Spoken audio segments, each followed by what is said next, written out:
পদ্মায় সোয়া ৬ kilometre সেতুর স্বপ্ন পূরণে উচ্ছ্বসিত দুপাড়ের মানুষ। যৌথ ট্রায়ালে যাচ্ছে অক্সফোর্ড ও স্পুটনিকের ভ্যাকসিন। গত ২৪ ঘন্টায় করোনা আক্রান্ত শনাক্ত ১৮৮৪ জন। এ নিয়ে মোট আক্রান্ত ছাড়িয়েছে ৪,৮৭,০০০। এখন পর্যন্ত মোট সুস্থ হয়েছে ৪,১৪,০০০। বিশ্বে ৭,১০,০০,০০০ ছাড়ালো করোনায় আক্রান্তের সংখ্যা। মৃত্যু ছাড়িয়েছে ১৫,৯৪,০০০। এসব খবর ও তার বিশ্লেষণ নিয়ে কথা বলতে আমি ফখরুল ইসলাম স্বাগত জানাচ্ছি আজকের নিউজরুম সংলাপে। সেই সাথে আমাদের সঙ্গে ৩ জন অতিথিও যুক্ত আছেন। তাদের সঙ্গে পরিচয় করাতে চাই। যুক্ত আছেন গোলাম মর্তুজা, সিনিয়র সাংবাদিক, এবং যুক্ত আছেন সুভাষ সিংহ রায়, সম্পাদক বাংলা বিচিত্রা ও রাজনীতি বিশ্লেষক। একই সঙ্গে আমাদের সঙ্গে যুক্ত আছেন হারুনুর রশিদ, সিনিয়র সাংবাদিক। আপনাদের ৩ জনকেই স্বাগত জানাচ্ছি। দর্শক, আপনারা থাকুন আমাদের সঙ্গে পুরো আলোচনায়। আমরা আলোচনা শুরু করতে চাই সরাসরি। আমরা গোলাম মর্তুজা, আপনাকে দিয়েই শুরু করি। আপনি জানেন যে গতকাল যে সুপার স্ট্রাকচার শেষটি ৪১তম স্প্যানটি বসানোর মধ্য দিয়ে আসলে সারা দেশ এখন একটি আনন্দের জোয়ারে ভাসছে। বাংলাদেশের জন্য একটি গর্বের বিষয় নিজ অর্থায়নে হয়েছে। একই সঙ্গে বিশ্বের মধ্যে সবচেয়ে গভীরতম পাইলিংয়ের মাধ্যমে এই সেতুটি অনেকটা শেষের পথে এবং দুপাড়কে যুক্ত করেছে। অর্থনৈতিকভাবেও একটি সমৃদ্ধির হাতছানি দেখা যাচ্ছে। আপনি যদি আপনার পর্যালোচনা দিয়ে আমরা শুরু করতে চাই আজকের এই অনুষ্ঠান।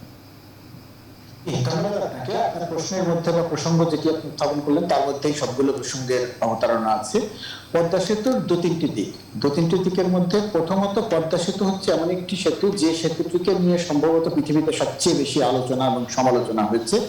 দুর্নীতির যে অভিযোগ বিশ্বব্যাংকের পক্ষ থেকে আনা হয়েছিল যে এখানে দুর্নীতির একটি ষড়যন্ত্র হয়েছে, বাংলাদেশ সরকার বিশেষ করে মাননীয় প্রধানমন্ত্রী শেখ হাসিনা অত্যন্ত দৃঢ়তার সঙ্গে এই জায়গাটিতে একটা অবস্থান নিয়েছিলেন যে না, এখানে কোনো দুর্নীতি হয়নি, এবং সর্বশেষ তার যে দৃঢ়তা সেই দৃঢ়তা বিজয়ী হয়েছে। কারণ বিশ্বব্যাংকের যে তদন্ত, কানাডিয়ান আদালতে যে মামলা, সেখানে প্রমাণ হয়েছে সেখানে দুর্নীতির কোনো প্রমাণ পাওয়া যায়নি। অর্থাৎ বিশ্বব্যাংকের যে অভিযোগ সেই অভিযোগটি অসত্য প্রমাণিত হয়েছে এবং মাননীয় প্রধানমন্ত্রীর যে অবস্থান, দৃঢ় অবস্থান, সেটা সত্য প্রমাণিত হচ্ছে। পরবর্তী আরেকটি দিক ছিল যে বিশ্বব্যাংক যখন তার অর্থায়ন প্রত্যাহার করে নিল তখন একটা অনিশ্চয়তায় পড়ে গেল যে এই সেতুটি নির্মিত হবে কিনা এত বিপুল পরিমাণ অর্থে। তখন আবার আরেকবার মাননীয় প্রধানমন্ত্রী যে দৃঢ়তার সঙ্গে সিদ্ধান্তটি নিলেন যে নিজস্ব অর্থায়নে আমরা পদ্মা সেতু করব।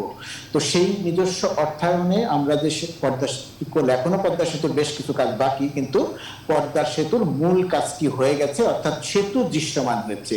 এবং এই দৃশ্যমান সেতু হওয়ার এর যে অর্থনৈতিক কথা আপনি বললেন, সেটা আমাদের অর্থনীতিবিদরা আরো অনেক পুঙ্খানুপুঙ্খভাবে পুরো ব্যাপারটির ব্যাখ্যা এবং বিশ্লেষণ দিতে পারবেন। তো আমি যেহেতু অর্থনীতির মানুষ নই, অর্থনীতির জায়গাটিতে যাচ্ছি না, কিন্তু সামগ্রিকভাবে বলছি যে সাদা চোখেই বোঝা যায় যে অর্থনীতিতে এর একটি অত্যন্ত ইতিবাচক প্রভাব পড়বে। দুই পারের মানুষের প্রভাব পড়া মানেই হচ্ছে সামগ্রিক অর্থনীতিতে একটি ইতিবাচক প্রভাব পড়া। এটা এর বাইরে যে আর একটি কাজ যেটা হলো সেটি হচ্ছে বাংলাদেশের মানুষের এক ধরনের আত্মমর্যাদা বোধের একটা দৃষ্টান্ত হয়ে থাকলো পদ্মা সেতু। এই আত্মমর্যাদা বোধের ব্যাপারটিরও দু তিনটি দিক। প্রথম দিক হচ্ছে বাংলাদেশ যদি মনে করে যে আমরা কোনো কাজ করব, আন্তরিকভাবে যদি সে মনে করে এবং দৃঢ়তার সঙ্গে যদি বিশ্বাস করে, তাহলে সেই কাজটি যে করা যায়, সেই কাজটি যে করতে পারে, তার একটা দৃষ্টান্ত হচ্ছে পদ্মা সেতু। এবং এই জায়গাটিতেই দৃষ্টান্তের নেতৃত্ব দিয়েছেন প্রধানমন্ত্রী শেখ হাসিনা।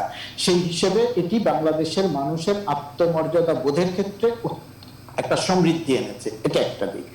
আরেকটি পদ্মা সেতুর যে একটা, আমার কাছে মনে হয় পদ্মা সেতুর আরেকটি খুব বড় শিক্ষা, এই শিক্ষাটি আমাদের রাজনীতিবিদ, আমাদের আমলাতন্ত্র, আমাদের সরকার পরিচালনা যখন যারা করেন তাদের সেই শিক্ষাটি নেওয়া দরকার।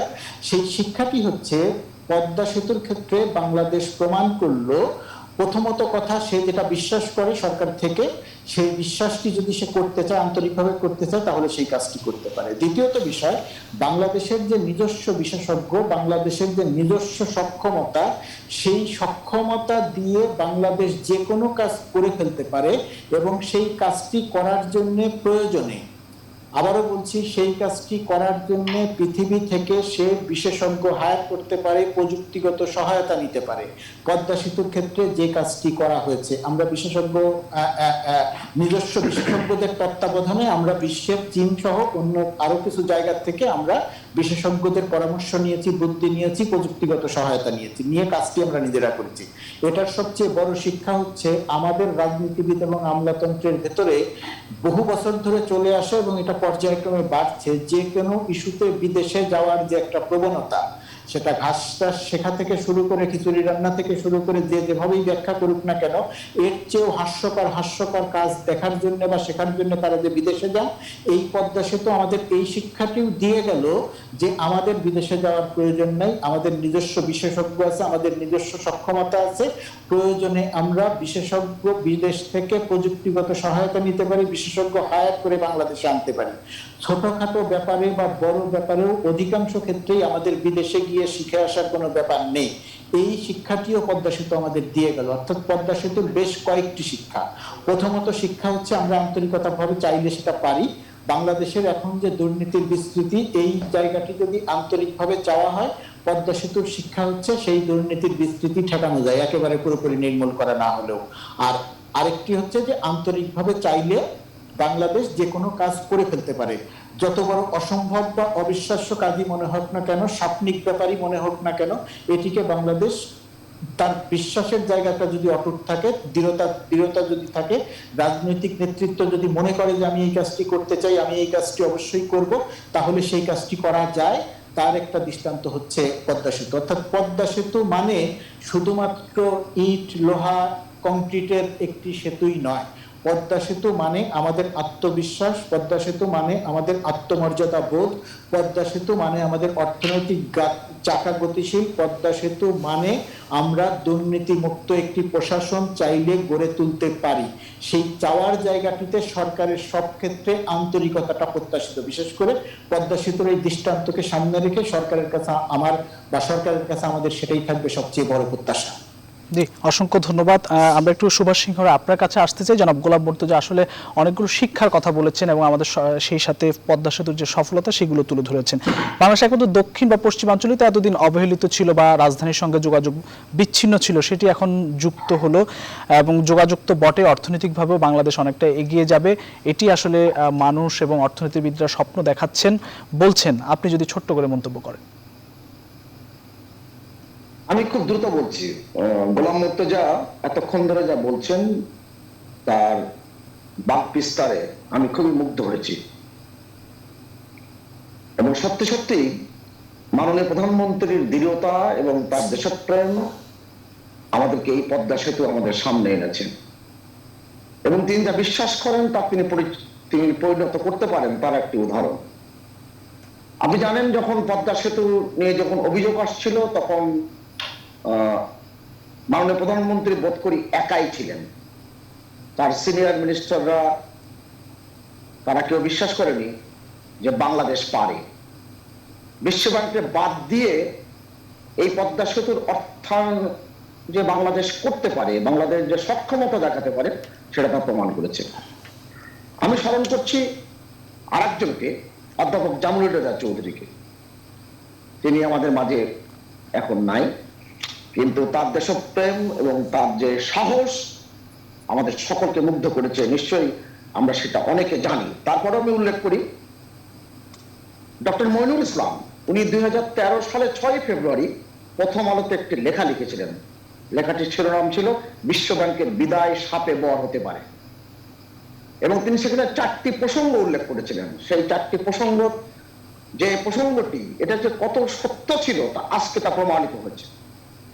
তিনি প্রথমে উল্লেখ করেছেন যে জাপানের সম্ভাব্যত জরিপে মোতাবেক প্রকল্প সেতুটি যে ব্যয় ছিল $1.7 বিলিয়ন, সেটাকে বিশ্বব্যাংক ছলচাতুরি করে সেটাকে তারা করে ফেলে $2.91 বিলিয়ন এবং $50 কোটি প্রজেক্টকে তারা লম্বা করে $100 কোটি করেছিল। কারণ প্রথমে এশিয়া ডেভেলপমেন্ট ব্যাংক এটার কিন্তু নেতৃত্ব দেওয়ার কথা ছিল, প্রধান ঋণদাতা হওয়ার কথা ছিল। বিশ্বব্যাংক এখানেও ছলচাতুরি করেছে। তৃতীয়ত সবচেয়ে দুঃখজনক যে ঘটনাটি করেছে, বিশ্বব্যাংক নিজেই দুর্নীতির আশ্রয় নিয়েছে। পরামর্শক প্রতিষ্ঠান হিসেবে বিশ্বব্যাংক যে সুপারিশ করেছিল, যার 3টি ইমেল তারা করেছিল জামরুল রেজা চৌধুরী কমিটিকে, চায়না রেলওয়ে কনস্ট্রাকশন কর্পোরেশন লিমিটেডকে কাজ দেওয়ার জন্য তারা অনুরোধ করেছিল এবং সেই অনুরোধের প্রেক্ষিতে জামরুল রেজা চৌধুরী কমিটি কোন রকম চাপে মাথা নত না করে তারা এটা বিশ্লেষণ করেছিলেন এবং যেই China railway construction corporation limited এটাকে একটা ব্ল্যাক লিস্টেড কোম্পানিতে পরিণত করেছিলেন। কেননা তারা যে ব্রিজ তৈরির যে সমস্ত পূর্ব অভিজ্ঞতার কথা জমা বলেছিলেন আর সমস্ত ছবি জমা দিয়েছিলেন, তার একটিও ব্রিজ কিন্তু পৃথিবীতে প্রতিষ্ঠিত হয় নাই। অতএব অধ্যাপক জামিলুল্লাহ চৌধুরীকে আমি আবার প্রণতি জানাচ্ছি। আর সর্বশেষ বিশ্ব ব্যাংক বাংলাদেশের এই প্রকল্পে তারা পরামর্শক নিয়োগ করতে চেয়েছিলেন। বিশ্ব ব্যাংকের কাছ থেকে আমরা ঋণ নিতে চেয়েছিলাম, আমরা তাদের দয়া দাক্ষিণ্য চাইনি, সুদে আসলে তা ফেরত দিতে চেয়েছিলাম। মাননীয় প্রধানমন্ত্রীকে সত্যি আমাদের আন্তরিকভাবে ধন্যবাদ এবং কৃতজ্ঞতা জ্ঞাপনের শেষ নাই। আমি আর একটা ব্যাপারে অনুরোধ করব, এই যে যারা ছিলেন, এমনকি দুর্নীতি দমন কমিশনের তখনকার যিনি চেয়ারম্যান ছিলেন, আমি এই বিষয়টি উল্লেখ করছি এই কারণে, গোলাম রহমান সাহেব, তিনি 2012 সালে 23শে নভেম্বর প্রায় সবকটি পত্রিকায় তিনি যা মন্তব্য করেছেন তা ছাপা হয়েছে। দুর্নীতির ক্লু পাওয়া গেছে। দুর্নীতির ক্লু তিনি কোথায় পেয়েছিলেন, এখন গোলাম রহমান সাহেবকে আমাদের সকলেই জিজ্ঞেস করা উচিত যে দুর্নীতির ক্লু তিনি কোথায় পেয়েছিলেন। এবং কানাডার আদালত যখন স্পষ্ট করে বলে দিল এই প্রকল্পে কোন প্রকার দুর্নীতি হয়নি, প্রথমে তারা বলেছিল দুর্নীতি হয়েছে যখন বাংলাদেশ থেকে বলা হলো যে অর্থ বরাদ্দ হয়নি, যে অর্থ আসেনি, সেই অর্থের দুর্নীতি করার সুযোগটা কোথায়, তখন তারা বলল দুর্নীতির অভিলাষ ছিল। এই যে ব্যাপারগুলো আমাদেরকে সত্যিই খুব দুঃখজনক ঘটনার মধ্যে অতিবাহিত করতে হয়েছে। আপনি খুব ভালো করে জানেন 2013 সালের জানুয়ারি মাসের 31 তারিখে মাননীয় প্রধানমন্ত্রী ঘোষণা দিয়েছিলেন পদ্মা সেতু বাংলাদেশের অর্থায়নে ঘটবে, এবং সেটা তিনি আজকে যে আমরা যে গতকাল যা দেখলাম, সত্যি তিনি দেখিয়েছেন যে আমরা যদি আত্মমর্যাদার জায়গায় থাকতে পারি, আমরা যদি সকলে মিলে কাজ করতে পারি, তাহলে কিন্তু আমরা অনেক সফল হতে পারি। এই যে 122 মিটার স্টিলের পাইলিং এবং 3 মিটার ব্যাসার্ধের যে পাইল দেওয়া হয়েছে, বিশ্বের বুকে তা অনন্য, বিশ্ব রেকর্ড। আপনি দেখেন আজকের এই পদ্মা সেতু, এই আপনি জানেন সচিব দেব বর্মনের গাওয়া কাজী নজরুল ইসলামের সুরে এবং লেখার যে গানটি, পদ্মার ঢেউরে মোর শূন্য হৃদয় পদ্ম নিয়ে যা, আমরা সেই উত্তাল পদ্মা, সেই পদ্মা নদীতে এরকম একটি প্রকল্প করা যে কত দুঃসাধ্যের কাজ ছিল, কত যে ঝুঁকির কাজ ছিল, সেটা আমরা বুঝতে পারি। যে কারণে ভূমিকম্প থেকে বাঁচবার জন্য পদ্মা সেতুতে টিকাতে যে ফ্রিকশন পেন্ডুলাম বেয়ারিং লাগানো হয়েছে, তার সক্ষমতা 10,000 টন। সারা পৃথিবীতে কোথাও কিন্তু এই বেয়ারিং লাগানো হয়নি। অতএব অনেকগুলো ব্যাপার কিন্তু এখানে যুক্ত হয়ে আছে। আমি আরেকটা ব্যাপার এখানে উল্লেখ করছি, যিনি বিশ্ব ব্যাংকের পক্ষ থেকে বাংলাদেশে তদন্ত করতে এসেছিলেন, সেই আন্তর্জাতিক অপরাধ আদালতের সাবেক প্রধান প্রসিকিউটর লুইস গ্যাব্রিয়েল মোরেরা অকাম্পো, তার বিরুদ্ধে এখন সারা পৃথিবীতে 31টি দুর্নীতির মামলা তদন্ত হচ্ছে।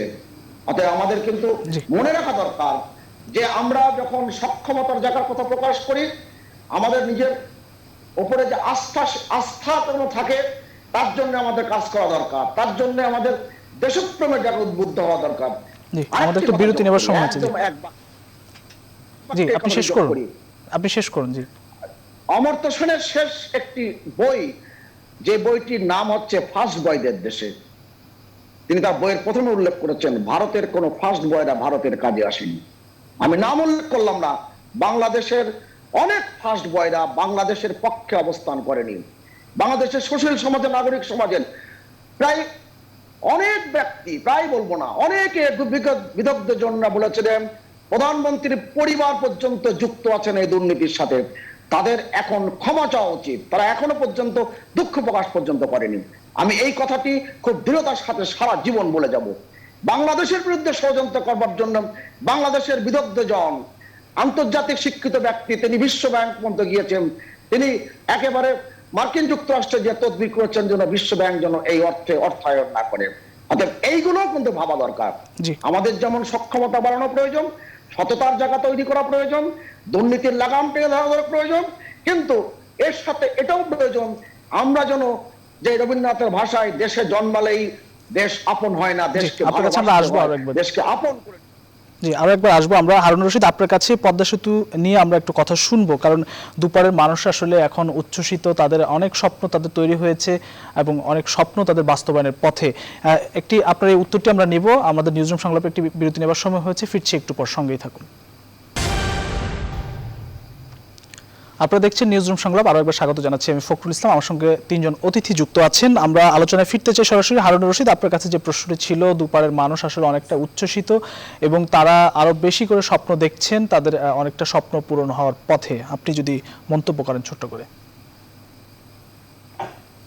এটি তো স্বপ্ন দেখারই বিষয়, গোলাম মুর্তজা এবং সুভাষ সিংহ রায় তো বিষয়ের ব্যাখ্যা দিলেন।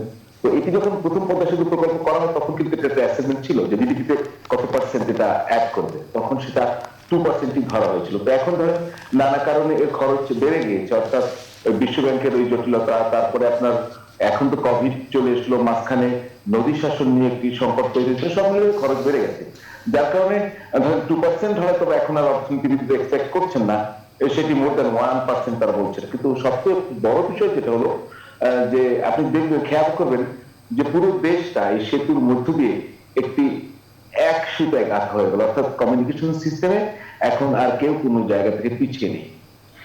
যে জিনিসটা খুবই এর কয়েকটি ইকোনমিক দিক থেকে কথা বলি, ধরেন এখন হচ্ছে যে পায়রা বন্দর এবং মংলা বন্দর, এই দুইটা বন্দরের ব্যবহার, এটি কিন্তু এখন আঞ্চলিক বলতে আমাদের এই অঞ্চলের দেশগুলো যারা ব্যবহার করতে চায় সেই সুবিধাটা আমরা দিতে পারবো। পদ্মা সেতুর সাথে তো রেলও হবে। এতে একটি বিষয় ক্লিয়ার করে নি, পদ্মা সেতু হয়তোবা সামনের বছর পুরো খুলে দেওয়া যাবে না, আমি নিজে সাংবাদিক কথা বলেছি তার পরের বছর, কেননা আরো কিছু কাজ রয়েছে। তবে এটা অনেকে মনে করছেন যে পদ্মা সেতু চালু হলেই কিন্তু রেল চালু হবে, এমন নাও হতে পারে, কারণ পদ্মা সেতুর সাথে রেল থাকছে, এখন দুই পাশে তো রেলের লাগবে, সেটি নির্মাণ হয়ে যাবে, কিন্তু তার আগেই কিন্তু পদ্মা সেতু যে সড়ক যোগাযোগ সেটি চালু হয়ে যাবে। এটি চালু হলে যেটা ঘটবে, দক্ষিণাঞ্চলের 21টি জেলা কিন্তু আপনার সরাসরি সড়ক পথে ঢাকা এবং সারা দেশের সাথে সংযুক্ত হলো। আপনি উল্টো ভাবে দেখেন, দক্ষিণাঞ্চলের সাথে সারা দেশ একইভাবে সংযুক্ত হলো। যদি রেল এই যে সড়কটা যখন হবে এবং একই সঙ্গে যে সব দুইটা জিনিস, একটা ট্রান্স এশিয়ান আপনারা রেলের কথা জানেন, আর একটা যে ট্রান্স এশিয়ান হাইওয়ে, দুটো এই টোটাল আপনার এই যে এশীয় অঞ্চলে একটা কানেক্টিভিটির নতুন একটা জায়গা সৃষ্টি হবে। এটি আসলে কোন জায়গায় পৌঁছে যাবে সেটি হয়তো বা অর্থনীতিবিদরা আরো বেশি গবেষণা করে বলতে পারবেন। এখন যে জিনিসটা আলোচনায় এসেছে সেটি হচ্ছে যে এটি তো আপনাদের ইকোনমিক ক্লাব, আবার ধরেন যে দেশের ভেতরে বিভিন্ন জায়গায় এখন দক্ষিণ পশ্চিম অঞ্চলে একটা ধারণা করা ছিল শিল্পের উন্নয়ন কম হয়, এখন সেই জায়গাটা কিন্তু এখন হবে, কারণ ওখানে এখন গ্যাসও পাওয়া যাবে, বন্দরও হলো, সব মিলিয়ে একটি সুষম উন্নয়নের মধ্যে দেশ ঢুকে যাবে। সুতরাং এখন হচ্ছে পরবর্তী প্ল্যানের জায়গা। আরেকটি বিষয় বলি যে এটি তো রাজনৈতিক সিদ্ধান্ত যদি সঠিকভাবে নেওয়া যায় তাহলে বাংলাদেশে অনেক কিছুই করা সম্ভব। বাংলাদেশ কেন, পৃথিবীর যে কোনো দেশে সঠিক রাজনৈতিক সিদ্ধান্ত যখন নেওয়া হয় তখন সেটি কিন্তু আপনি বড় বড় ঘটনা বা সেটা বাংলাদেশে বলেন সারা বিশ্বে, এটা কিন্তু পলিটিক্যাল ডিসিশনে হয় এবং বাংলাদেশ এটা তার প্রমাণ করলো, এবং আমলাতন্ত্র বা এগুলোর উপরে নির্ভর করলে সবকিছু হয় না। একটি জিনিস আমি বলি যে যদি আমাদের ব্যাপারে দুর্নীতির অভিযোগ না তুলে যদি বিশ্ব ব্যাংক এখানে থাকতো তাহলে আমাদের ক্ষতি হতো। এটা হচ্ছে সাপে বর, একটু আগে সুভাষ সিংহ রায় যেটি বললেন সেটি হচ্ছে, যদি বিশ্ব ব্যাংক এখানে থাকতো, তারা উপদেষ্টা দিত, তারা পরামর্শ দিত, অনেক কিছু দিত। এখানে একটি মজার বিষয় ঘটেছে যে একটা হচ্ছে জ্ঞান আর একটা হচ্ছে টেকনোলজি। জ্ঞান কিন্তু এই পদ্মা সেতু হচ্ছে, এটা হচ্ছে সিম্পল স্প্যানের উপরে একটি ট্রাস্ট সেতু। এই সেতু কিভাবে বানানো হয় এটি কিন্তু বাংলাদেশ প্রকৌশল বিশ্ববিদ্যালয়গুলো পড়ানো হয়, কিন্তু সমস্যাটি হচ্ছে এত বড় স্থাপনা সম্পর্কে কিন্তু বাংলাদেশের প্রকৌশলীদের ধারণা ছিল। তাহলে ঘটলো কি? ঘটলো এবার টেকনোলজি ট্রান্সফরমেশন হয়েছে। জ্ঞান আমাদের ছিল, আমরা নিজস্ব অর্থায়ন করার কারণে টেকনোলজি ট্রান্সফরমেশন হয়েছে, যেটা বিশ্ব ব্যাংকের অর্থায়ন বা সহযোগীদের অর্থায়নে হলে এটির সম্ভাবনা খুবই কম ছিল, কারণ তারা এগুলো কুক্ষিগত করে রাখতে চায় বছর পর বছর। বিশ্ব ব্যাংকের দুর্নীতি রয়েছে, তাদের দুর্নীতি তখন করা দরকার, তারা অপারেটিং কস্টের মাধ্যমে কি পরিমাণ অর্থ লোপাট করে সেটা কিন্তু টিআইবি মানে টিআই ট্রান্সপারেন্সি ইন্টারন্যাশনালি বারবার গবেষণা করে দেখিয়েছে। এটা আমাদের সবচেয়ে বড় লাভ হলো। একটা লাভ হলো একটা প্রাইভেসি লাভ, সেটা হচ্ছে পরবর্তীতে এই ধরনের সেতু, এত বড় সেতু আমাদের প্রয়োজন হবে কিনা জানি না, তবে এই টেকনোলজির আরো বড় সেতু করার জন্য আমাদের শুধুমাত্র যদি যন্ত্রপাতি না থাকে সেটি আনতে হবে, আর কিচ্ছু আনতে হবে না। জি, অসংখ্য ধন্যবাদ। আমরা একটু আজ প্রকাশিত পত্রিকা কয়েকটি আমার হাতে এসেছে, সেগুলো শিরোনাম একটু জানিয়ে দিতে চাই দর্শকদের। প্রথমে বাংলাদেশ প্রতিদিনের প্রধান শিরোনাম করেছে, টেস্ট নিয়ে যত বাণিজ্য, কমিশনের আশায় ধরিয়ে দেওয়া হলো লম্বা টেস্ট ফিরিস্তি, আসছে ভুল রিপোর্টও। এটি ছিল প্রধান শিরোনাম। এবং পদ্মা সেতুতে বদলে যাবে অর্থনীতি, আরও একটি শিরোনাম বাংলাদেশ প্রতিদিনের, ভ্যাকসিন কিনতে এডিবির $9 বিলিয়ন তহবিল পাবে বাংলাদেশও, দেশে দেশে অনুমোদন ফাইজারের ভ্যাকসিন। মোটামুটি এই ছিল বাংলাদেশ প্রতিদিনের প্রধান শিরোনাম। কালের কণ্ঠ আজ শিরোনাম করেছে, বিশ্বকে আবার চেপে ধরেছে করোনা, ফাইজারের টিকা অনুমোদন পাচ্ছে যুক্তরাষ্ট্র। এই ছিল প্রধান শিরোনাম। অপেক্ষা দীর্ঘ হতে পারে পদ্মা সেতুতে পারাপার, পদ্মা সেতু ইস্যুতে চুপ বিএনপি। এই ছিল কালের কণ্ঠের প্রধান শিরোনাম। এরপর ডেইলি সান আজ প্রধান শিরোনাম করেছে, Khaleda spending time at Firoza alone, unlikely to be able to stage comeback in active politics. এই ছিল ডেইলি সানের শিরোনাম। আমরা একটু আলোচনায় ফিরতে চাই। গোলাম মর্তুজা, আপনার কাছে আসতে চাই। আজ সুনামগঞ্জে আমরা দেখলাম বিভৎস নির্মম এক ঘটনা, ছোট্ট শিশুকে, একেবারে কোলের শিশুকে থেতলে হত্যা করা হয়েছে, খুব হৃদয় বিদারক একটি দৃশ্য। এর আগে ছোট্ট শিশুদেরকে আমরা পিটিয়ে জখম করার ঘটনা আমরা দেখেছি। সামাজিকভাবে মানুষের মধ্যে আসলে পৈশাচিকতাটা কতটা চরমে উঠে আসলে আসলে এই ধরনের ঘটনাগুলো ঘটে। সামাজিক অবক্ষয় থেকে আসলে আমাদের একটি মুক্তি দরকার, বারবারই বলা হয়। আপনি যদি একটু পর্যালোচনা করেন। ধন্যবাদ আপনাকে। আমরা এতক্ষণ ছিলাম একটি ইতিবাচক আলোচনার জায়গাতে। বাংলাদেশের, আমি যেটা বলছিলাম যে বাংলাদেশের একটা অহংকার, আত্মমর্যাদা বোধ, আমরা ইচ্ছে করলে একটি কাজ করতে পারি, সেই ইতিবাচক একটি জায়গার থেকে আপনি এখন যে প্রসঙ্গটি আনলেন, সেই প্রসঙ্গটি অত্যন্ত মর্মান্তিক, হৃদয় বিদারক। এরকম একটি প্রসঙ্গ যখন সামনে আসে, তখন আসলে স্বাভাবিকভাবে কথা বলা যায় না। তখন আমরা বারবার আমাদের জাতিগত একটা অবক্ষয়ের কথা বলি, আমরা নানা রকমের প্রসঙ্গ সামনে আনি। এই ঘটনাগুলোর ক্ষেত্রে আমার যে পর্যবেক্ষণ বা বিশ্লেষণ, সেটা হচ্ছে আমরা এই যে একটা এই বাংলাদেশটিকে যেভাবে তৈরি করার কথা ছিল, 1971 সাল মুক্তিযুদ্ধ, বাংলাদেশের জন্ম, আজকে সেই ডিসেম্বর মাস আমরা কথা বলছি, এই বাংলাদেশটির জন্ম যেভাবে হয়েছিল, যে প্রত্যাশা নিয়ে হয়েছিল, যে আদর্শের উপরে ভিত্তি করে বাংলাদেশের দাঁড়ানোর কথা ছিল, 1975 সাল জাতির জনক বঙ্গবন্ধু হত্যাকাণ্ড সপরিবারে, পরবর্তীতে সামরিক শাসকদের এক ধরনের শাসন ব্যবস্থা, তার পরিপ্রেক্ষিতে যে গণতন্ত্রের পথে যাত্রা, এবং সেই গণতন্ত্রের পথের যাত্রা একবার 96 সালে ধাক্কা খেতে খেতে আন্দোলনের প্রেক্ষিতে আবার পথে আসলো, 2007 সালে এসে একবার ধাক্কা খেলো, 2009 সালে একটি নির্বাচন হলো, তারপরে 2014-18 সালের নির্বাচন, তথাকথিত নির্বাচন, এই যে একটি গণতান্ত্রিক প্রক্রিয়া ধাক্কা খেলো, এই ধাক্কা খাওয়ার প্রেক্ষিতে আমরা আসলে একটা স্বাভাবিক শাসন ব্যবস্থার মধ্যে যেতে পারলাম না। এই স্বাভাবিক শাসন ব্যবস্থার মধ্যে যেতে না পারার কারণে যেটা হলো, বাংলাদেশে কখনো এই সুশাসন বলে যে একটি ব্যাপার আছে, সেই সুশাসন ব্যাপারটাই প্রতিষ্ঠিত হলো না।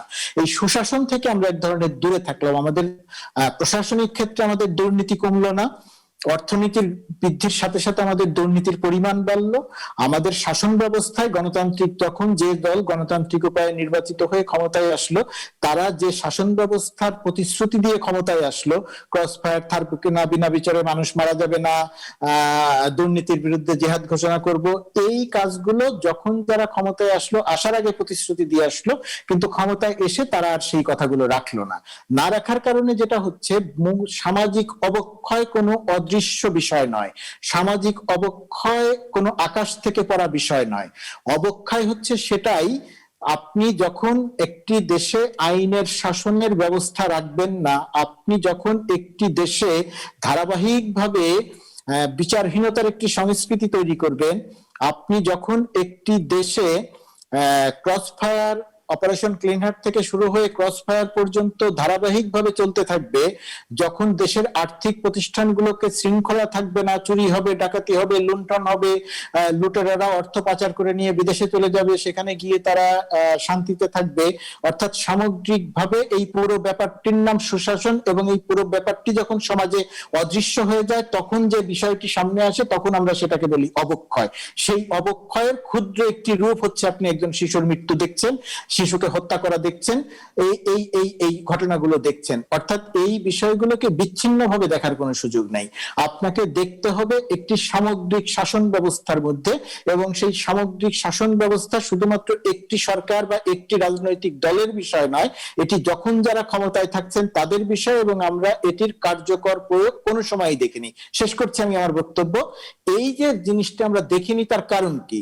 পদ্মা সেতুর ক্ষেত্রে আমরা পারলাম, তার কারণ কি? কারণ আমরা সেখানে আন্তরিকভাবে চেয়েছিলাম, আন্তরিকভাবে বিশ্বাস করেছিলাম, দৃঢ়তা নিয়ে দাঁড়িয়েছিলাম। এই যে আমরা আর্থিক খাতে দুর্নীতি বন্ধ করতে পারলাম না, আমরা যে সুশাসন প্রতিষ্ঠা করতে পারলাম না, তার কারণ কি?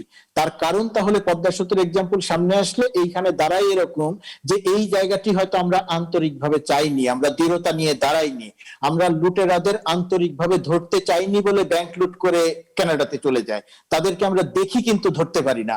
এই জায়গাটিতে সরকারে যারা থাকছেন বিভিন্ন সময়, তাদের আন্তরিকতা এবং সততার একটা বড় রকমের ঘাটতি আছে। ঘাটতি থাকার কারণে আমাদের টাকা পাচার বন্ধ হচ্ছে না, আমাদের ব্যাংক লুট বন্ধ হচ্ছে না, আমাদের সামাজিক সুশাসন প্রতিষ্ঠা হচ্ছে না, যে কারণে বিনা বিচারে মানুষ মারা যাচ্ছে, শিশু মারা যাচ্ছে, শিশুকে হত্যা করা হচ্ছে। মানুষ ধরে নিয়েছে যে এরকম একটি কাজ হয়তো করা যায়, কাজ করলে হয়তো 10টি করবে, একটির হয়তো বিচার হবে আর 9টির হয়তো বিচার হবে না। বিচার নিয়ে আমাদের দাঁড়ে দাঁড়ে ঘুরতে হবে। ত্বকীকে হত্যা করা হবে, চার্জশিট দিতে চাইবে র্যাব, কিন্তু অদৃশ্য কারণে সেই চার্জশিট আটকে যাবে। একটি ত্বকীর একটি ঘটনা, কিন্তু একটি ঘটনা আরো অনেককে শিক্ষা দেয় যে এই সমাজে অনাচার করা যায়। অর্থাৎ সামগ্রিকভাবে সুশাসন প্রতিষ্ঠা করা না গেলে আমরা এই সমস্ত ঘটনার থেকে রক্ষা পাবো না। সুশাসন প্রতিষ্ঠা অত্যন্ত জরুরি। জি, ধন্যবাদ। জনাব সুভাষ সিংহ রায়, আপনার কাছে আসতে চাই। আসলে আমাদের সমাজে যে সামাজিক অবক্ষয়ের কথা বললেন জনাব গোলাম মুর্তজা, বা সামাজিক অবক্ষয় তৈরি হয়েছে, সেই সাথে আসলে কিশোর গ্যাং, হত্যা, মাদক, এগুলো আসলে অনেকটা ভয়াবহ রূপ নিয়েছে।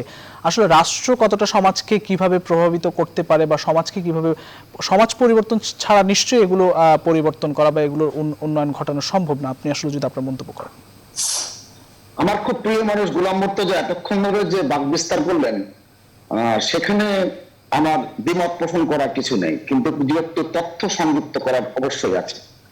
তিনি সুশাসনের কথা বলেছেন। সুশাসনের জন্য প্রয়োজন সুরাজনীতি, আর সুরাজনীতি একটি মাত্র রাজনৈতিক দল দিয়ে, এক সরকারি দলে যারা থাকবে শুধু তারাই মাত্র করবে না। অর্থাৎ এই ব্যাপারে সবারই অংশগ্রহণ প্রয়োজন আছে। আপনি জানেন 2018 নির্বাচনের যে নির্বাচনে ইস্তেহার আওয়ামী লীগের, সেখানে এই ব্যাপারে স্পষ্ট করে বলা হয়েছিল দুর্নীতি একটি ভয়ঙ্কর ব্যাধি, এই ব্যাধি সমাজের তিলে তিলে সমস্ত অর্জনগুলোকে গিলে খায়, ধ্বংস করে ফেলে। অতএব এটা শুধু একা সরকারের পক্ষে সম্ভব না, সামাজিক জাগরণের প্রয়োজন। সেই সামাজিক জাগরণের কথা তার নির্বাচনী ইস্তেহারে উল্লেখ করেছিলেন। গোলাম মুর্তজা ভাই যে কথাগুলো বললেন, তার ফাঁকে ফাঁকে দু একটি কথা আমি ঢুকিয়ে দিই। বাংলাদেশের যে আজকে যে ন্যায় নীতির শাসন প্রতিষ্ঠার যে সংগ্রাম মাননীয় প্রধানমন্ত্রী শেখ হাসিনা করছেন, এটা আর বলবার, বিস্তৃত করার কোনো সুযোগ নেই, বা আর কোনো প্রয়োজন আছে বলে আমি মনে করি না। তিনি তার পিতা, মাতা এবং তার পরিজনদের 4 জাতীয় নেতার হত্যাকাণ্ডের বিচারের জন্য স্বাভাবিক আদালতে গিয়েছিলেন, এবং এটার জন্য তিনি 35 বছর অপেক্ষা করেছেন। ন্যায় নীতির শাসন প্রতিষ্ঠার জন্য তিনি কিন্তু এই উদাহরণটি সৃষ্টি করেছেন। আজকের বাস্তবতায়, আজকের বাংলাদেশে যেটা দৃশ্যমান হচ্ছে, সেগুলো এক সময় এই যে সামাজিক অবক্ষয়ের যে বিষয়টি, এটা সামরিক শাসকরা তৈরি করেছে। সামরিক শাসকরা যখন তৈরি করেছে, তার ধারাবাহিকতায় অনেকগুলো ঘটনা ঘটেছে। হ্যাঁ, এর মানে এই নয় যে এত বছর আগে যা ঘটেছে সেই ধারাবাহিকতায় ঘটবে, সেটাও আমি মনে করি না, কিন্তু তার অভিঘাত রয়ে যায়। খুব স্পষ্ট করে বলা যায়, আপনি কোন বোধের সংস্কৃতিকে লালন করছেন, আওয়ামী লীগ কার সাথে রাজনীতি করছেন, আওয়ামী লীগের সহযোগী প্রতিপক্ষ কারা।